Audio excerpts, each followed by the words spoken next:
Right breaking చూస్తున్నాం. జూబ్లీహిల్స్ ఉప ఎన్నిక ప్రచారానికి సీఎం రేవంత్ రెడ్డి రాబోతున్నారు. సీఎం ప్రచార షెడ్యూల్ హస్తం పార్టీ నేతలు ఖరారు చేశారు.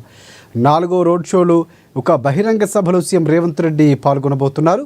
ఇక ఈ నెల 28వ తేదీన పోలీస్ గ్రౌండ్స్లో భారీ బహిరంగ సభ నిర్వహించాలని కాంగ్రెస్ పార్టీ ప్లాన్ చేస్తోంది. అలాగే జూబ్లీహిల్స్ నియోజకవర్గంలో ఈ నెల 30, 31, నవంబర్ 4, 5వ తేదీల్లో సీఎం రేవంత్ రెడ్డి రోడ్ షోలు జరగబోతున్నాయి. అలాగే కాంగ్రెస్ పార్టీ తరఫున ప్రచారంలో పలువురు సినీ ప్రముఖులు సైతం పాల్గొనబోతున్నట్లుగా కాంగ్రెస్ పార్టీ నేతలు ఇప్పటికే తెలిపారు.